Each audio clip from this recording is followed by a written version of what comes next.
Well, I got to say, if you're a Cowboys fan and you've come to this show for safe harbor from all the criticism and all the negativity about your offseason, sorry, this is not a refuge for you.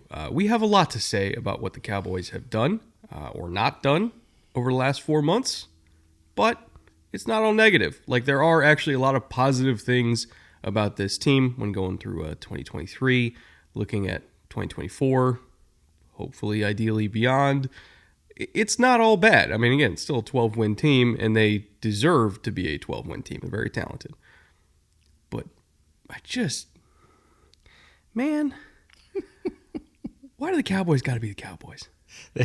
They can't not be the Cowboys, and it's the one thing. And being a Cowboys fan, they got to see a very good football team last year, and that was a good thing. However, it set them up for a very hard fall because the Cowboys did the Cowboys thing again that the Cowboys always do. And until the Cowboys don't do that thing, Cowboys fans are always going to brace for it, no matter how good their team is in the regular season. And the team was very good in the regular season. We'll talk about that. Some teams don't want the 2023 section. The Cowboys fans are like, yeah, give me the 2023 stuff. That's the good stuff, man. But only part of it. Right. And then stop right before the end. Lots to go over today, including what the definition of all-in actually is, Jerry. We'll get into that. Scheme talk, personnel talk, coaching talk. Tons to come about the Cowboys today. So, Jay, roll the intro.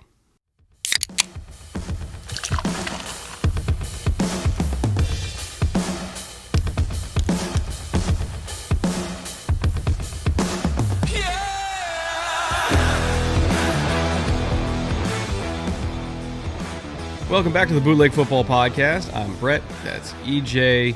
Talking Cowboys today. Wrapping up the NFC East. Wrapping up our second division out of 8 total divisions that we're going through on this 32-episode-long series. Division by division, team by team, coach by coach, scheme by scheme. I don't know how Dr. Seuss would finish this, but it's a lot of football talk, all right? It's basically 2 straight months of going through every single team, what they did last season, what they did this offseason, what they might do this upcoming season. And the Cowboys, indisputably, are one of the best teams we're going to talk about in this entire series. Now, will they finish 2024 as one of those best teams? We'll see. But at least for now, I think it's fair to give them the benefit of the doubt at least until January.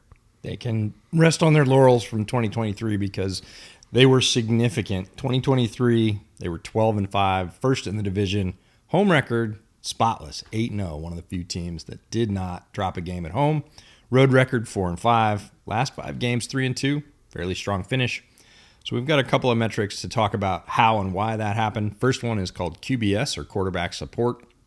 It's a metric that I built with Arjun Menon from PFF a couple of months ago. If you're interested in how it got put together or everything that's in it, check the link in the description. We've got a whole Twitter thread on it and a live stream that explains all that. But basically, you can think of it as a degree of difficulty for playing quarterback. What did your team give you to be able to succeed from an offensive standpoint, from a defensive standpoint, even special teams? We weight those numbers, and then we come up with a number that is between 0 and 100, 0 being the worst. Top team is 100. Cowboys were a 96.8 for QBS. That gave them the second best score in the NFL. So this was a team that provided just about everything they could for their quarterback. And that's even with Terrence Steele giving up 65 pressures. Imagine what would happen if they could pass protect at right tackle.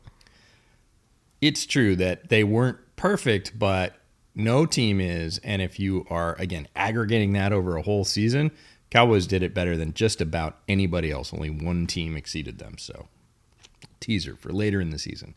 Power score, a metric that we introduced to you last year. We take 6 very important metrics: rushing offense, passing offense, rush defense, pass defense, points scored, and points allowed. And we just assign their league rank. Where did they finish in the NFL? We take those numbers and average them. Obviously, lower is better. You'd love to be number 1 in power score. Cowboys' power score was 5.7. Again, second overall. So this is a team that achieved, right up until the end, exactly what it looked like they should, given their QBS number being second, their power score, the actual results on the field, also second. They did what they were supposed to do. I mean, again, you're looking at all these top 10 ranks: 11th in rushing offense, second in passing offense, 10th in rush defense. Was actually kind of surprising because there was a couple games where they got destroyed on the ground, but maybe those were more aberrations than anything else. They were 5th in pass defense, which is not a surprise whatsoever. 1st in points scored, 5th in points allowed. That is a complete dominant team. As for why that complete and dominant team was not complete or dominant in the playoffs, there are a lot of reasons for that. We're not going to rehash the Green Bay game too badly. I did do an episode on my channel breaking down exactly what happened in that game. If you really, Cowboys fans, want to relive that for some godforsaken reason. Suffice to say, it was a complete breakdown on all fronts, literally and figuratively. It was the worst game they played all year, and it came at the worst possible time. But again, if you're looking at what the team actually was, they were phenomenal. Great pass rush, great secondary. Linebackers, before they got banged up, they were good. Really only had a few standout issues, like the San Francisco game where Kyle Shanahan put those linebackers in a blender. But for the most part, defense was great. Other than Terrence Steele, I would say the offensive line was great. CD was magnificent. Dak was spectacular.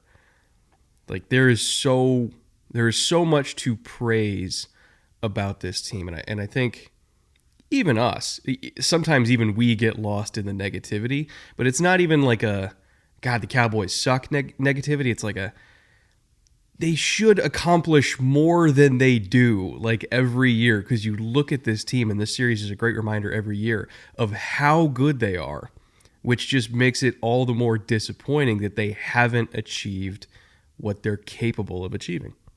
Yeah, we talk about the Cowboys a lot, and the negativity comes from the recency. The last time we saw them, they were getting absolutely swept off the field, and it does tend to wipe away what was an excellent season. And again, when you set the expectations that high, when you look at the roster as a Cowboys fan and you say, man, they're so good, and they won in the way that they wanted to all year long, much different than their division counterparts, the Eagles, who sort of won ugly in the first half of the year and then really fell off, and we were like, oh, they're not meeting expectations. The Cowboys, for the bulk of the year, were not only meeting but exceeding expectations and rolling. And, I absolutely fell into that and said, this is it. This is the year. This team looks different. And I'm sure Cowboys fans, as you're listening, you're like, welcome to our world. It was different until it wasn't. That's what hurts so bad. Until it was right? the same. And again, so you establish that extremely high expectation, and then there's a fall. The relative feeling is you fell further than you actually did. This is a very good football team that dominated during the regular season. Obviously, when the chips were down, they didn't play super well, and that's the last thing we remember. And that's just a little bit unfortunate because they were so good. Before we get into the scheme talk, I have some Mike McCarthy praise, by the way, to dole out, as well as some talk about their defense and what we might expect now that Dan Quinn is gone. I do want to thank the folks that made this episode possible, made this whole series possible. I'm wearing their hat right now, Underdog Fantasy. Whether you're a fantasy player, whether you like playing pick'ems, in certain states it's pick'em champions. There's a lot on Underdog you can do. So when you're watching sports this entire summer, whether it's baseball, if you're a Rangers fan, whether it's basketball, I don't know if this episode's coming out in time for the NBA still to be going, but it's very possible the Mavs are going to be in the finals. So if you're a basketball fan, if you're a hockey fan, tennis, golf, literally anything while you're watching this summer. You can watch and play along on Underdog Fantasy, and they even have NFL pick'ems going right now too for season long, or if you want to do fantasy drafts or mock drafts, for your home league to get ready for it. Again, there's a lot on Underdog. It's not just best ball, it's kind of everything. So if you want to check it out, see what they have to offer, see if you want to play anything, you can use our promo code down at the link below or at the QR code on the screen, and that promo code BOOTLEG will get you up to $250 in bonus cash and a free pick'em special in the lobby. So thank you once again to Underdog for paying for all of this. And with that, let's say nice things about Mike McCarthy. This is a new segment on the show. But a well-deserved segment, right? Because that number one offense didn't just happened by accident. Nope. And when you go through and you look at the Cowboys offense and, studying them throughout the regular season, I didn't do like a deep dive study because I didn't do an episode on it, but like studying them throughout the regular season, just kind of, getting ready for primetime games and stuff. I was like, okay, I'm seeing some things that, we didn't used to see from any Mike McCarthy led offense, right? It used to be very static, very dated, I think is the diplomatic word to use, right? Accurate word to use. Yeah, but looking at the Cowboys offense this year during the season, I was like, okay, there's quite a bit of motion here. If they get an incomplete pass on 1st and 10, they're not running it on 2nd and 10. Like, they're trying to pass again, which, analytics will tell you is the smart thing to do, to dig yourself out of that 2nd and 10 hole. And I kind of felt that during the regular season. So when I was putting together numbers for this, it kind of confirmed what I thought my eyes saw, right? Which was an actual modernized Cowboys offense. And so I want to give McCarthy credit for that because they were number one because they were modern and they were multiple. In particular, they were 23rd in the usage of 11 personnel. So they were not just a team that sat in 11 all day. 30% of their offense was in either 12 personnel, 13 personnel, 21 or 22. So they used a bunch of different personnel groupings. They were under center quite a bit. Like, they were one of the highest teams in terms of snaps under center. So again, that just kind of provides variety to the offense, especially in the run game. When they were under center and they threw the ball, it wasn't just we're taking play action shots. Like, there's some teams in the NFL where 97% of all of their play action or of all of their pass attempts from under center are off of play action. Looking at the Jags, like, literally that's the number, 97%. The Cowboys were in the upper 60s to low 70s. Like, they were in the top 6 in terms of using an actual traditional drop back pass game. They were in like Niners territory with that. So again, it's not about being 50-50 in something, but it's just about having enough elements put on tape that teams have to prepare for stuff. It's if you're under center and they're not sure, A, if they're going to get a run, or B, what kind of run they're going to get, or C, maybe they're going to get like a traditional 5-step drop from under center, like that changes how a defense prepares for you. And if they have to prepare for all that stuff at once and you're not really tipping your hand based on personnel grouping, based on formation, based on gun versus under center, and you can kind of run a lot of different stuff, and when you inject the fact that, they were middle of the pack in motion usage, it just kind of felt like a very modern offense.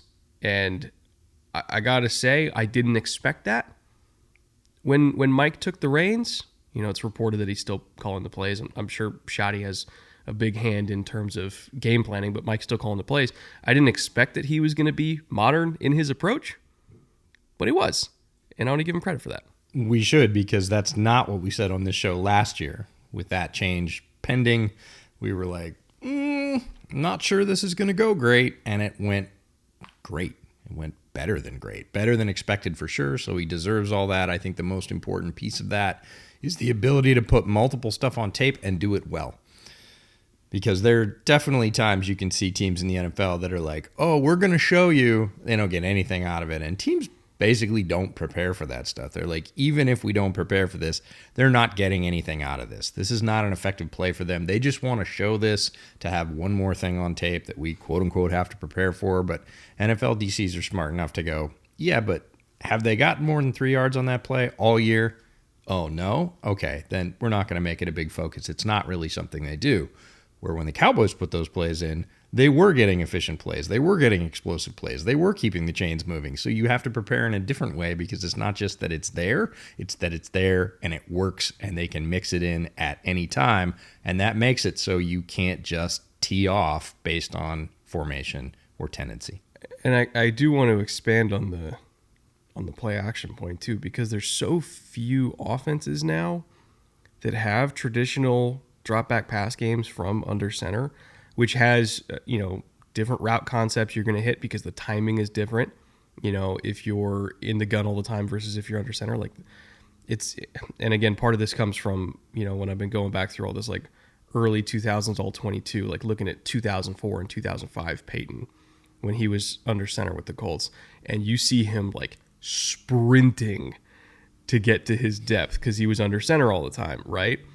And I'm like, damn, like, yes, obviously quarterback is a very athletic position these days for different reasons, but I was like, damn, like if you were a quarterback in those days, you couldn't be a loafer. Like you had to get from under center to 9 yards deep instantly, right? And that changes the timing of what you can run, which means you're running certain routes based on the timing of that drop back, whether it's 5, whether it's 7.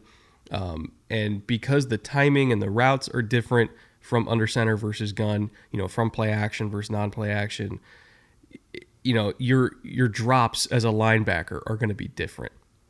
The timing as a defender is going to be different. And so if you're not prepared for that style of pass game, right? If all you ever see from under center is like these super long developing, play action shots where it's like we're running dagger where, okay, he's going to check the alert and then he's going to hit the dig. It's like what, like 3.5 seconds. Like if that's all you're used to, but then all of a sudden they're doing like an actual straight drop back where something's hitting in 2.5 seconds and you're not there in time. Like it's kind of a bitch to handle if you never see that. So, again, it's, maybe it's a trend that starts, maybe that starts to come back a little bit, but it certainly was notable enough that I just wanted to talk about it because it's fascinating how few teams actually do that now, but how effective it was for Dallas. There's a reason that fewer and fewer teams do it. It's because it puts a lot on your quarterback. And Dak is one of the few quarterbacks in the NFL that can take a heavy load of that. Every quarterback in the NFL can take a little bit of it, or almost every quarterback in the NFL can take a little bit of it and be successful with it, but it requires physical competence that you talked about. It requires turning your back to the defense and then turning your head back around and getting the picture in a shorter period of time, making even quicker decisions than we talk about from the quarterback position typically. It's not for everybody, and it's not the best path to success for especially players coming up now that have never run that. Like literally from the time they were 10 years old, they might have 0 snaps in that offense, even from, little league ball. There are certainly colleges that run none of that game. And if you have somebody that's completely uncomfortable with that, it's a lot to teach them. That can be square peg, round hole.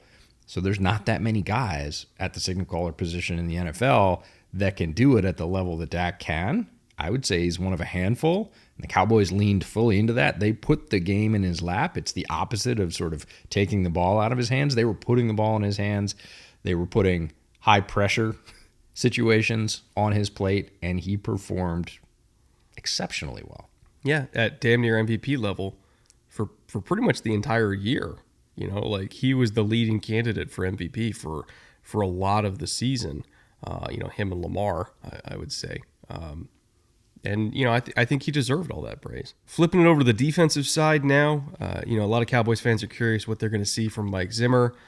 As all grizzled old defensive coaches have done, I'm sure he's added wrinkles to his defense since the last time he called a defense. But, jotted down some notes here on the Zimmer style. So, again, what we can expect from a very, very top-level view, because we don't have hard numbers on this. Lots of double mug looks, so both linebackers walked up into each A-gap. It's more of a third down thing than a first and second down thing, but you're going to see it a lot on third down because there's a whole package built around it. Sometimes he's bringing both. Sometimes he'll bring just the mic. Sometimes he'll bring just the will. Sometimes he's not bringing any of them. Sometimes he'll drop 8 out of it. And you never really know what you're going to get. Because again, there's a whole package. It's not like a hard tell if both linebackers are walked up like they're both blitzing. Like that's often not the case. But you kind of have to prepare as if yes, they are both blitzing because again, shortest path to a destination is a straight line. Well, if the linebacker is going through the A gap in a straight line, the quarterback is not going to have time to throw. So you kind of have to dedicate your running back to blocking it immediately, which means you can't really use him as a receiver. And if you do use him as a receiver and you release him fast to the flat, generally Mike is not going to have his linebacker, trying to be walked up into the A gap and then covering that receiver fast in the flat. He's just going to peel out the edge defender. And I'll tell you what, Micah's fast enough that you're not going to run away from him out in the edge anyway. So, again, he's got answers for every type of protection you want to use against it. Every little, wrinkle that you're going to use from your running backs in the receiving game. That's what's hard about this package, or at least what's hard about going against this package, is that it's so multiple and it's so versatile, and you're going to see it on third down. You just don't know exactly which look out of that package you're going to get. You know what it reminds me of? That game you played in elementary school, Flinch. Oh, yeah. No, exactly. Right? Where you went up, and if somebody flinched, then you got to punch them. I've seen a lot of Zimmer's defense. Again, spent a lot of time in the NFC North. Very used to it. And he'll do it. He'll just pack guys up there and go, prepared? Ready? I'm going to make you flinch. And then a lot of times your running back ends up standing there blocking nobody, which works for him. It's one less player in the pattern. You basically don't have to cover him. You covered him by making sure he had a responsibility in blocking. And if you do bring him, great. If you don't, and then teams get lazy and they're like, well, they've mugged it up, but they haven't brought it. And then they do send him fast to flat and they bring them both. And the quarterback gets annihilated. So Zimmer's just waiting for you. He's basically stacking it up, saying you have to commit resources, and whichever resource you commit, whichever answer you have, he's got the other one. And he's been doing it a long time. It'll be really interesting to see how he uses the pieces. We'll talk more about the roster of the Cowboys, but he's got some very versatile defenders that he can put in that scheme. He had those in Minnesota as well. He's a defensive coach, I feel like, can maximize those guys. And even the other answer that some teams have, where it's like, okay, well, what if we just full slide it? We'll pick up both, and then we'll have the running back take the defensive end. I'm sorry. Oops. You're going to put a running back on Micah Parsons? Not more than once. What are we doing here? No, that's just not an option, right? So it's a fun third down package. In terms of coverages, you're going to see a lot of match cover 3. You're going to see a lot of 3-3 fire zone. Usually Zimmer defenses are defined on third down, but typically they're pretty darn good on first and second down too. So as far as replacing a DC that is as high a caliber as Dan Quinn, I think they made a great hire. The interesting thing about it, and we'll get into this when we talk about the structure, is that it's a 1-year deal. And a lot. Wait, it was? It's a 1-year DC deal? Wait a minute. So McCarthy's on 1 year, Zimmer's on 1 year, Dak's on 1 year. Correct. Okay. Something's up. We'll get back to the show and talk more Cowboys in just one moment. But first, one quick word from our sponsor that helped make this show possible, LinkedIn. Hiring is a really stressful process. EJ and I know that well as small business owners ourselves that are looking to hire a short-form editor and also short-form producer to kind of get ready for this coming season. We're in the middle of that, and we know what goes into expanding a team, and it's really, really difficult to find the right people. But LinkedIn is here to try to make it as easy as possible. There are more than 1 billion professionals on the LinkedIn network, and 86% of the 2.5 million small businesses that use LinkedIn report getting a qualified candidate to apply to their job postings within 24 hours. So if you're hiring, that is the place to be. There's a lot of competition out there to try to hire the best candidates possible for your business. We know that firsthand once again. So if you yourself are also a small business owner and you need to hire some extra help to achieve your 2024 goals, LinkedIn Jobs will help you find the candidates that you want to talk to faster than ever before. So try posting your available job for free at linkedin.com/bootleg and see what they can do for you. Again, that is linkedin.com/bootleg to post your available job for free. Terms and conditions apply, and thank you once again to LinkedIn for sponsoring today's show. With that, let's get back to it. So given all that, it's interesting to look at the structure and what that points towards. Will McClay is the de facto GM here. It's not his official title, but he's the guy in charge of bringing players in. And overall, I think we both think he's done a really nice job. This is a strong roster. This was not a team that was a bunch of plucky underdogs and under-talented and still won 12 games. They won as many games as I think that roster reflects, and that's largely due to Will Clay, the draft, and some of free agency, which, again, This is probably the time to talk about all in or not. Up until this offseason, they've been very active. They've spent lots of money. We like their draft classes from the last 2 to 3 years, and all that results in a loaded roster. This offseason, things have been a little bit different in Dallas in terms of how they've pulled people in, who they retained, and then when you start to look at the coaching contract structure, you go, oh, wait, so they're not spending a ton of money in free agency, really any significant money in free agency, bringing people in. Coaches are all on one-year contracts. Your quarterback is possibly going to be a Dallas Cowboy for a long time, but there's no certainty in that. What are we doing here? Yeah, I really did not realize that Zimmer was also on a one-year deal like that. It's kind of crazy to pay a coach the quality of Zimmer, right, to come in, teach an entirely new defense. Like, they're doing installs right now, right? So they're installing an entirely new defense, different terminology, different philosophy.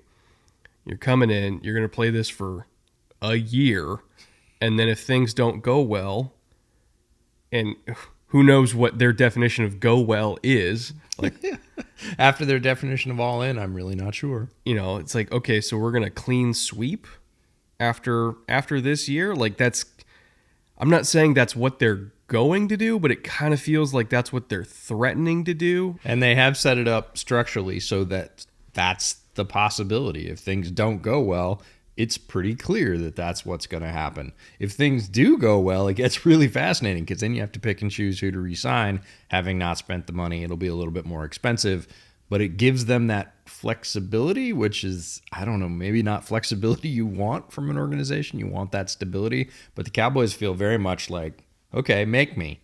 And that's a weird way to go into a season.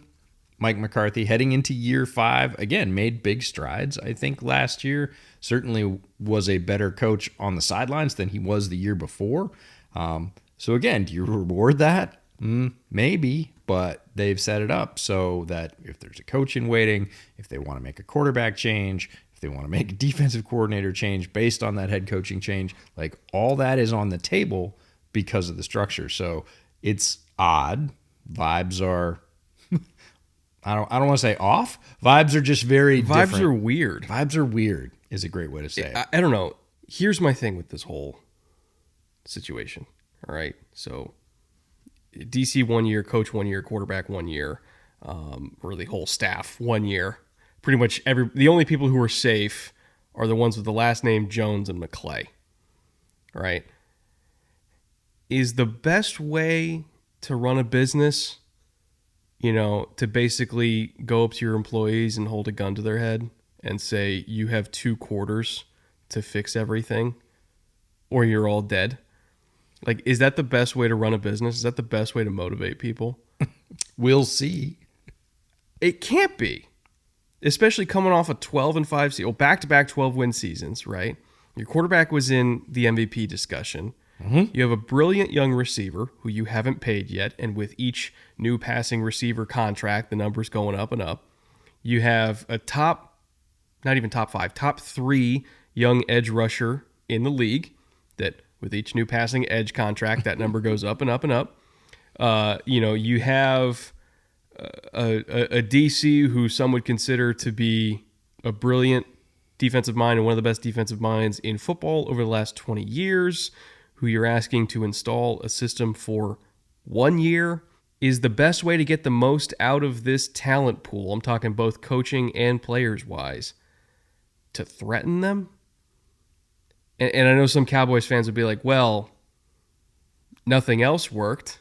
And I get that, but for God's sake, it's back-to-back 12-win years. Like, do you know how many teams would kill for that? You know how many teams would kill for an MVP-caliber quarterback and a true alpha receiver and a true alpha edge and a coaching staff? Say what you want about McCarthy, but all the assistants that he's got under him, you know how many teams would kill for that coaching staff? And it's just the fact that not only are they not paying anybody, but they're implicitly threatening them of like, win a Super Bowl or you're all gone. From a psychological perspective, I don't understand how that's going to work.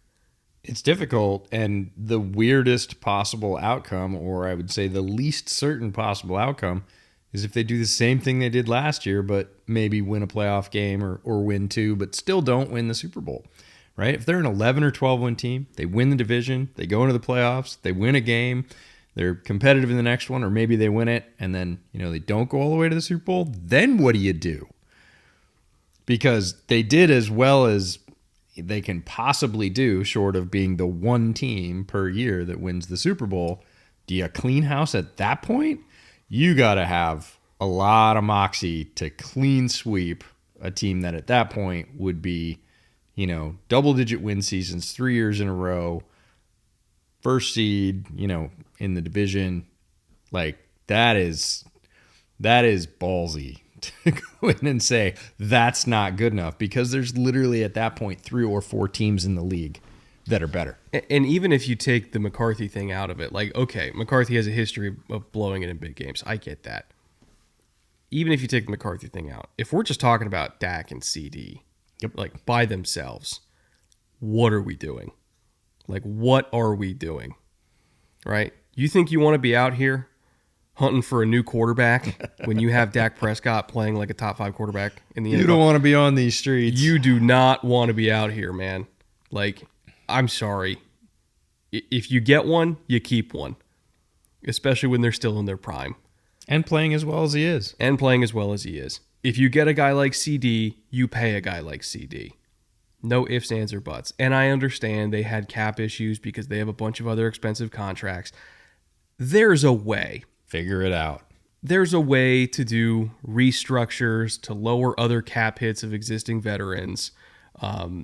Like Zach Martin, I think he had like 3 or 4 fucking void years on the end of that. Like, there's a way to create enough money to get to, the promised land, which is next offseason, where they have like the 6th most cap space available. They have like $65 million in projected cap space before they even do any cuts or restructures. So like, there's a big pool of money to work with next year.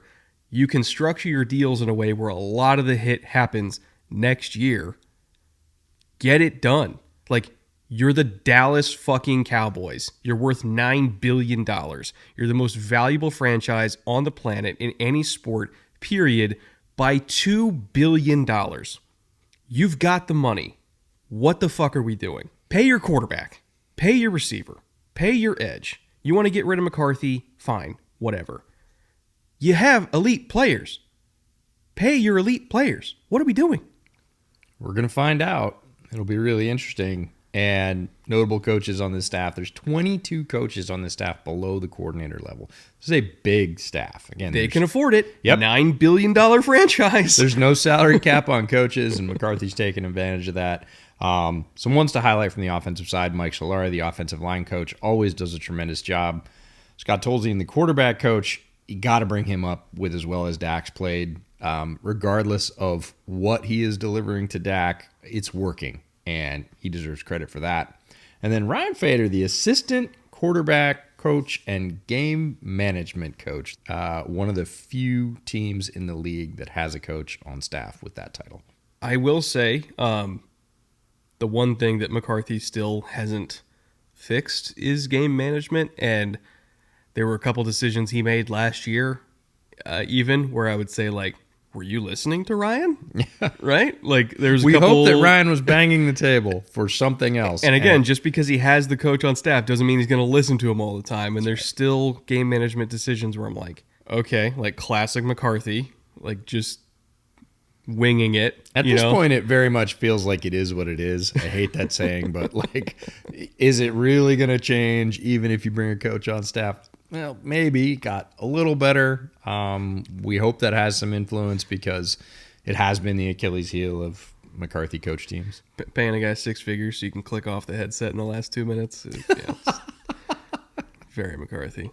But, overall, great staff. Love this staff. Shout out Al Harris, by the way. Yeah, defense and special teams. Again, assistant head coach title for Al Harris. Up-and-coming coach in the league who I think has a good shot to be a head coach eventually. Super well respected by his players. Has followed McCarthy not only through his playing career, but also in his coaching career. But doesn't take that's not a title that comes lightly in a place like Dallas. And his DBs produce. I mean, he got what he got out of Trayvon Diggs, Deron Bland. Like, next man up has been a benefit to the Cowboys. That's usually a hold on position for most other teams. Like, hey, we lost our guy that we paid all our money to. We got to back up a young guy that we like. We'll try and develop him.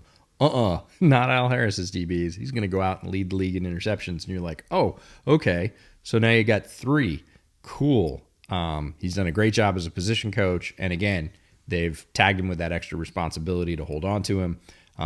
Jeff Scanina, the defensive line coach, we've seen him up close and personal coaching at the Shrine. Love his style. Greg Ellis, a name that Cowboys fans will be familiar with, assistant defensive line and quality control coach. And then Darian Thompson, quality control coach and assistant linebacker coach. Interestingly enough, because Darian Thompson was a safety when he played. Yeah, but, a lot of safeties are quasi-linebackers. Quasi-linebackers these days, indeed. They're all the same.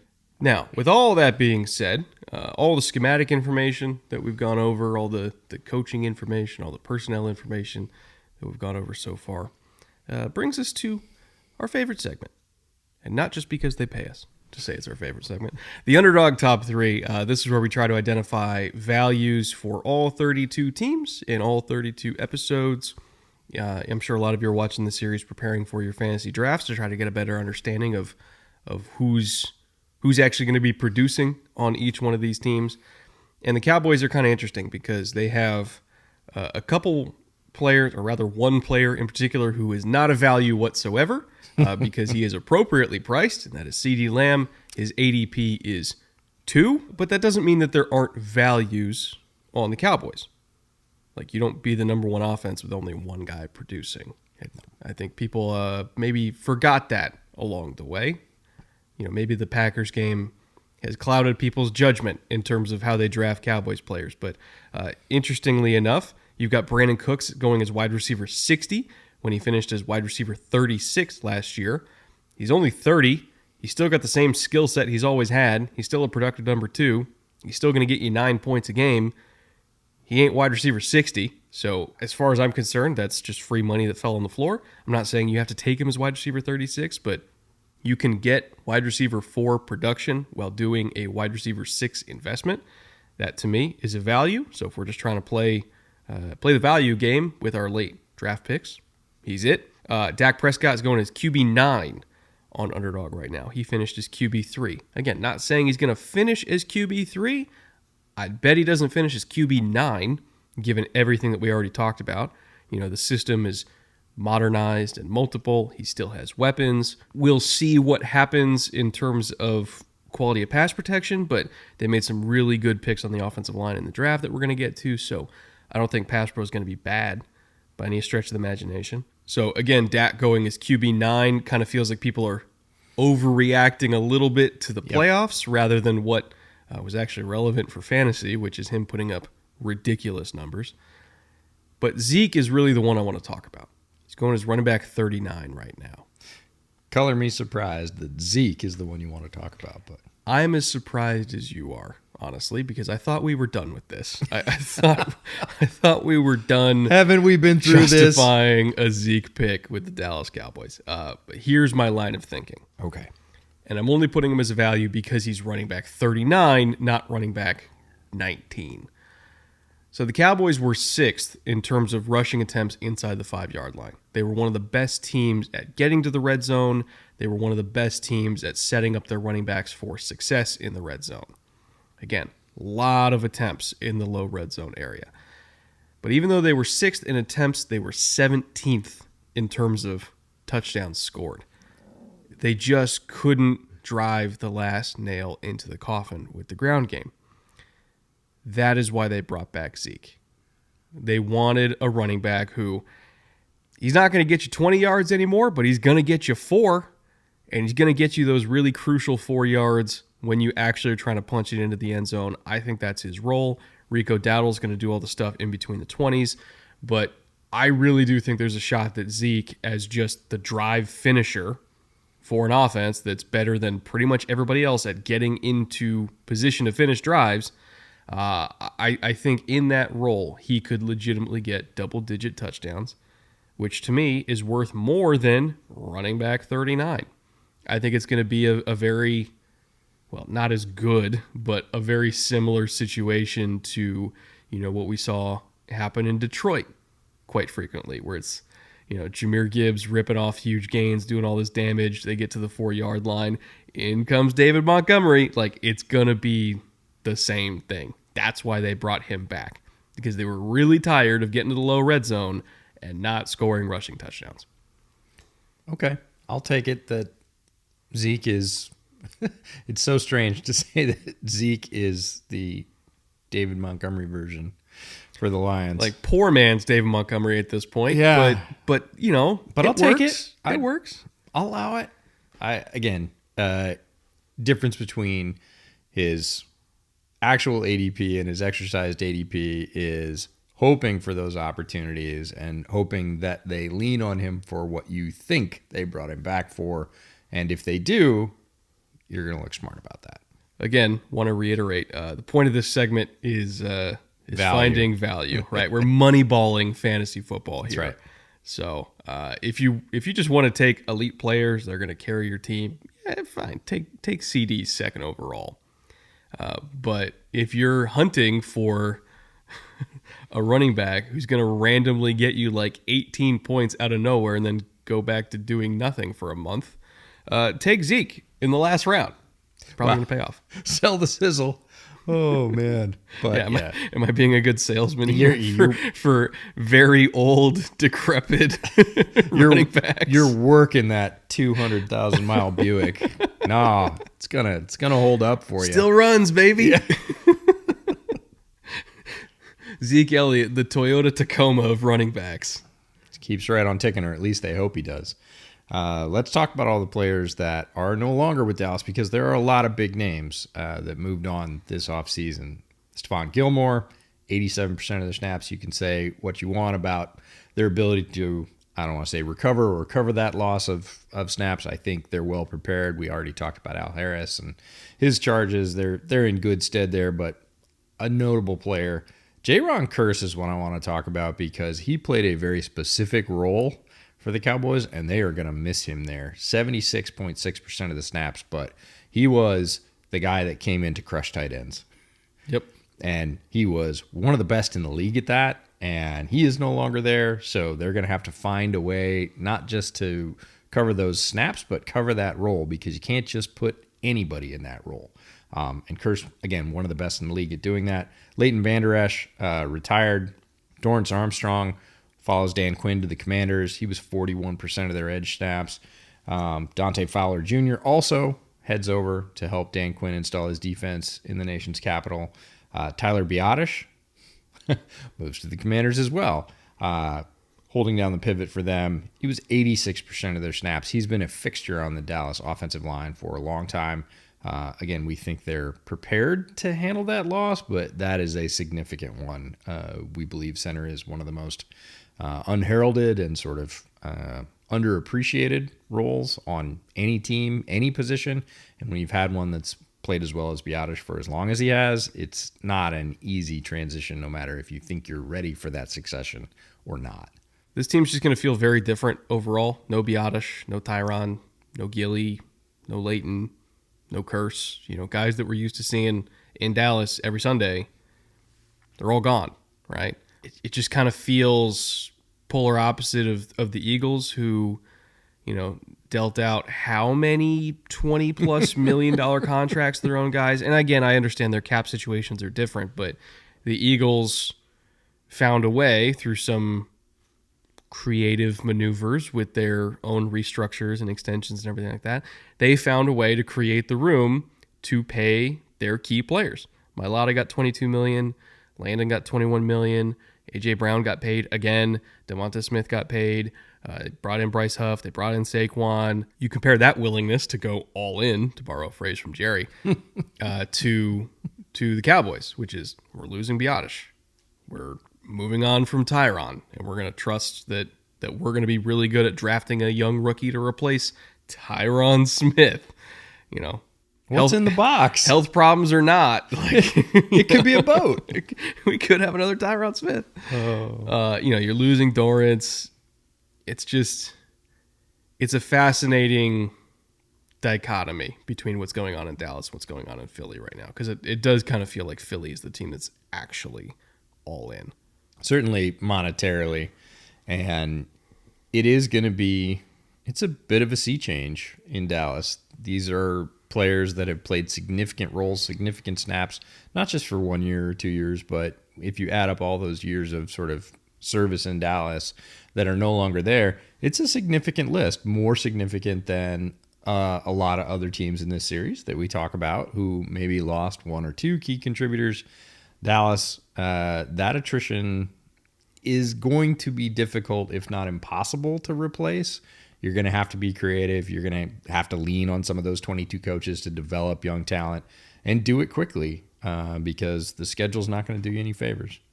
In terms of who they did retain and or add from the outside, Jordan Lewis is really, I think, the only notable one. You're getting him for relatively pennies for how many snaps you're going to get out of him for an upper 20s corner to pay him less than $3 million in the current corner market. Great deal for them. Also, Rico Dowdle, they brought back for relative pennies at like $1.25. Zeke got brought back at $2 million to be their starter at running back. Well, it's really more of a 50-50, maybe not even a 50-50. It might even be like a 60-40 short yardage starter, maybe. But still, they brought him back to kind of be a key contributor in certain situations. And then Eric Kendricks brought him over for, again, a pretty cheap deal at $3 million to be a starting linebacker for them. Obviously knows the Zimmer system inside and out. Yep. He's your classic veteran linebacker that you bring in to wear the dot and help with install and get everybody lined up in the right spot because he knows all this stuff already. Pretty underwhelming. I'm not going to lie, pretty underwhelming in terms of money spent. I get they didn't have a lot to work with in terms of cap space, but when I was going through over the cap last night, they had so many restructure options they could have done. They had so many to free up space and do something with it. And they just didn't. I'm not going to belabor the point too much more, but it's just disappointing. It brings us to the draft. Moving on from March, getting to April. Another part of the offseason where I think there's nuance in the way you can talk about it, right? Because in a vacuum, we like these picks. In a vacuum, some of them were great values. I actually don't have a problem individually with pretty much any of their picks. But I did feel like they had a couple other needs that they really had to hit earlier on in the draft. Again, if you're looking at the contracts of all the receivers, the only one that is currently under contract, at least before the draft, the only one that was currently under contract for 2025 was Jalen Tolbert. So it's like, we should probably take a new number 2 at some point, and they didn't. So again, I think you can understand the picks individually while also having a disagreement with their macro approach to the draft. Does that make sense? It does make sense. And again, taken individually, the sort of classic just take good players argument, they took good players in terms of need and setting yourself up for a future. Again, a position that's kind of cloudy right now. That crystal ball's got a little bit of haze on it. We're not sure what that future is after the next 12 months.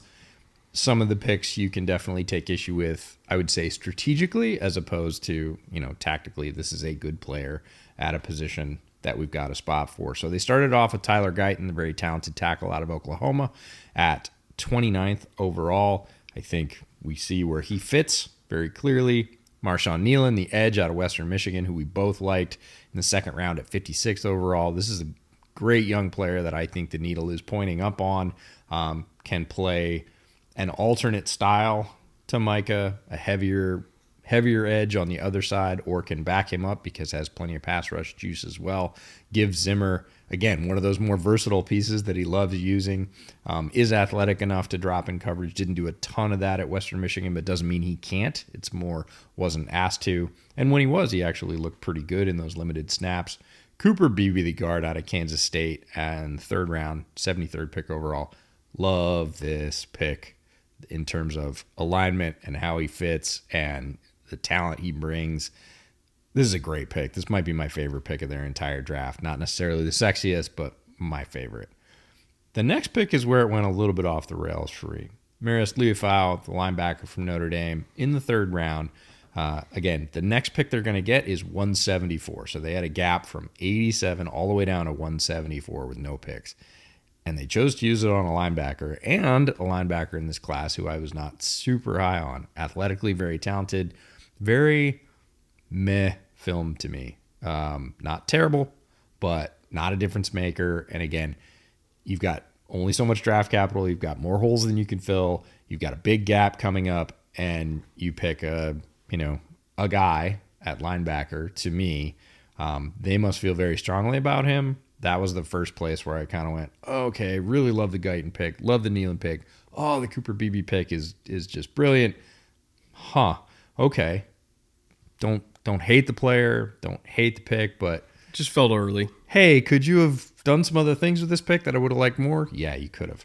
Kalen Carson, cornerback out of Wake Forest, again, is that pick in the fifth round at 174. I actually like the value here. I think he had talent to be picked a little bit earlier. This feels like a value. And again, we talk about landing spot. He lands with Al Harris. Al Harris knows what he likes at this point and has done very well in developing that talent. If he thinks Kalen Carson's the guy, absolutely giving him the benefit of the doubt. Ryan Flournoy, the wide receiver out of Southeast Missouri State, SEMO, in the sixth round at 216 overall. Big, height, weight, speed guy. He's fast. He's raw. Cowboys have taken shots on players like this before of this sort of physical archetype. We'll see if it works out. He certainly has opportunity, as you said. Nobody besides one receiver on contract for next year. I'm assuming CD will be another one. We're both assuming that. We'll see. But there's space that if he wants to work his way into the rotation, we'll see if he can. Nathan Thomas, the offensive tackle from Louisiana. This is a seventh round pick, 233. Again, more sort of grist for the mill for Mike Solari's development factory.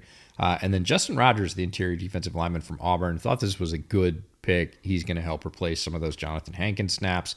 Way down in the seventh round at 244 overall, rounds out their draft. Again, started off really strong. Those top three, you could put those top three up against really anybody else in the draft and say they did as well. And after that, a little bit up and down, found some values like Carson later on. We're a little early on some guys like Liufau, so it just sort of evened out and got average after that. Whereas, after the first three picks, I was like, they're on a heater. They're doing a great job here. I think this class is going to be defined by Guyton and Beebe in particular. Beebe, I think, was brought in to probably be the Zach Martin successor. If I had to guess, because he ain't taking Tyler Smith's job and he's not taking Zach Martin's job. So he's going to be like your swing interior where he can play pretty much any of the interior three spots. So he can back up Brock Hoffman, who I assume is going to be their starting center. He can back up Tyler Smith. He can back up Zach Martin and just be like a really good, versatile piece on the offensive line to insulate them from injury. And then whenever Zach Martin retires, he's already in his mid-30s now, still great player. Whenever he retires, Cooper Beebe, probably slides into that spot pretty quickly. And then Tyler Guyton, he's going to be left tackle from day one, and he's one of those classic, incredible athletes that's working with Duke Manyweather, and you just trust him to make it work. And Duke has a track record of making it work, so that's why they took him, right? It's like, oh, you're a freak athlete that works with Duke Manyweather in our own facility already? Sure, come on down. Yeah, we have familiarity. We have need. We think you fill it. An interesting class, again, kind of like the Dallas Cowboys 2023 season, just left a little bit wanting at the end of it, thinking, he could have done a little bit more. It's not that what they did was bad. Wasn't. It's just, okay, that's the way you're going to use those resources. All right, we'll see if you're right. In terms of notable UDFA pickups, not a whole lot to write home about, not going to lie. Brevin Spanford was the one that kind of stuck out, the tight end out of Minnesota. Because he's behind Ferguson, because he's behind Schoonmaker, who's injured again. Unfortunately, as of the time of recording, by the time this comes out, maybe he'll be fine, but We hope. Yeah, it's been a little bit of a rough start for him health-wise. So at best, he's going to be TE3 for them, but I think he could make the roster as TE3. Yeah, and really a practice squad guy, I think, and this is the best possible spot for him. He was a player I was excited about before the season. When I got to his tape, I got a little bit less excited. There's a lot to work on there, but there's also a lot of physical talent. So landing in a spot where he was going to be expected to contribute right away, which is not this spot, would have not been the best for his probably overall career prospects. Here, again, he's got some talented tight ends in front of him. He's got a little bit of time. They didn't have to pay a draft pick for him. There's basically zero pressure on him. And if he comes along, they're going to look brilliant. If he doesn't, it was a UDFA pick that was, again, what I would call a high chance pick in terms of height, weight, speed. He's had some tremendous catches on tape. Interesting player that definitely has holes in his game, but also has some very high highs. So good landing spot for him, and that's why we highlighted him. All right, brings us to our summary section, where we distilled down the report card segment from last year into basically one question. Did this team get better, worse, or stay the same? Thumbs up, thumbs down, or thumbs even? This is the first one this entire series that I've said this about. I'm going to go thumbs down. I think they got worse. I think when you look at their free agency losses, when you look at who they brought in to fill in those gaps, which was technically nobody, when you look at how much hinges on, a rookie left tackle hitting the ground running, I can't argue for them being the same, and I definitely can't argue for them being better. I'm not saying they're going to be a bad team, but I got to go thumbs down. Like, I think they got worse over the last 4 months. I don't disagree. I'm also going thumbs down. Their version of all in probably has them losing ground in the race to be the top team in the NFL. It's difficult to imagine that they're going to perform even at the same level because that was such a high level. And if that was the case, it would be a thumbs medium, but I don't see that happening. Every season in the NFL is a new team. And we like to think about continuity and everything else. There's so much roster turnover, so much coaching turnover. Your competition is doing so much that if you aren't pushing hard to be 20 or 30% better than you were the last year, you're falling behind. They didn't even do that. So just sort of on that calculation alone, it's got to be thumbs down for me as I look at them. If they were to achieve the same results, I think that would be a minor miracle. And it would also be enough for me. I mean, I already think they should, but that would be enough for me to kind of run this back again for another year or two or three, right? If they can manage to do that, if they can manage to come in first in the division and, march strongly into the playoffs, hopefully win a game, we'll talk about that at some other point, but if they were able to replicate the strength they had last year, which we talked about, is a top 1 or 2 team in the NFL, depending on which metric you choose, with this roster, that's a masterful coaching job. It'd be hard to blow it up. Yeah, at that point. All right, well, let's put our money where our mouth is. Ceiling and floor time. What's the ceiling in wins? What's the floor in wins? It's not a super easy schedule. No. You got games against, again, the AFC North, like all the other NFC East teams. So you're playing Baltimore, you're playing Pittsburgh, you're playing Cincy, you're playing Cleveland. You got to deal with Detroit. You got to deal with the Texans. You're playing the Niners again. You're playing a plucky Tampa Bay team. In addition to all your in-division games, it's a pretty rugged schedule. Not gonna lie, especially for a team that on paper doesn't have as strong or as deep of a roster as it did last year. So for me, I can't put the ceiling at the same number that they hit last year. They hit 12 wins. I'm gonna go 11, but the floor still very high. I'm gonna go 9 with the floor. So somewhere within that double-digit win range, fighting for a wild card spot, probably getting a wild card spot, but I just don't see their ceiling right now as 12 or 13 wins, first seed, hosting playoff games. Like I don't see that. I don't see it either. I'm actually less bullish on them than you are. I'm going to go 10 wins, and that's largely because you've got Dak. Anytime you've got a quarterback, the quality of Dak leading your football team, double-digit wins, which is hard to do in the NFL, is certainly within reach. So I'm going to give them 10, largely on the strength of Dak alone as their ceiling. To me, again, if they were a 11 or 12 win team last year and they had all these losses and did what to replace them, counting on young players in key positions, counting on staying healthy, this team is, one wide receiver injury, certainly a quarterback injury is always a thing, couple of key offensive line injuries away from being not great. Why my floor is going to be 7, not 9, because if the left tackle doesn't play well out of the gate and Dak starts stacking up hits, especially at his age, if CD gets a high ankle sprain and is out for even 5 to 6 games, you have to look at what's left in the receiving core. You have to look at what's left on the offensive line and go, are they going to be able to overcome that again versus a very tough schedule? This is a team where they could regress strongly in one season. And at that point, I think we all know what's going to happen. So now that we've gone through every NFC East team, it kind of sounds like we're on the same page. If we had to pick a division winner, Philly? Hard not to look at Philadelphia, what they've done to, again, did they fix their problem, right? Did they fix what was wrong with them? I think with Philly, there's a fairly easy case to be made. Yeah, they did. They're going to bring that defense up to at least the midline. The offense was already good. They don't have a lot of losses to make you think that it's going to be tremendously worse. It's very easy to see it performing in the same high level.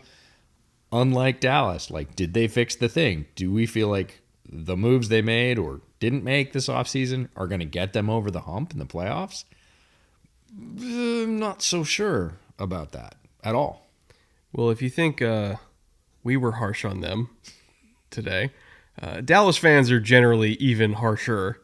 Nobody hates Cowboys as much as Cowboys fans. It's one of my favorite sayings. True. So, maybe we were nice by Cowboys fan standards, but we have to be honest, And I think this is one of those episodes where the honesty isn't always pretty, but mean what we say what we mean. Cowboys still a good team, just maybe not the same ceiling as before.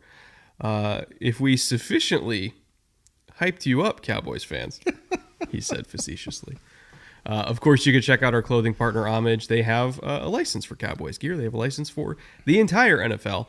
And so if you're looking for some fun Cowboys gear to get yourself ready for what surely will not be a disappointing season. Surely not. Surely. You can find that at the link below, or you can find bootleg gear, or you can find, Friday the 13th or Legends of the Hidden Temple. They have a whole bunch of random licenses. Indiana Jones now. Oh, they got Indy. Yes. They pried that away from Disney, huh? Apparently so. All right, that Ryan Reynolds money's paying off. Let's go. You can find that at the link in the description below. Anything you get at that link doesn't have to be NFL, doesn't have to be bootleg. We get a cut of those sales. So great way to support the show at an individual level. Thank you once again to Underdog for sponsoring us. Thank you to all of our patrons, especially all of our patrons in the executive producer tier. Love you guys once again. We'll be back next week with AFC South, right? Correct. All right. AFC South kicking off next week. That is a ridiculous division. Absolutely ridiculous division now that we're looking at it from top to bottom with all the quarterbacks and the defensive talent, the skill position talent. It's going to be a war down there in the South. So come back next week for all that, and we will see you guys on Monday.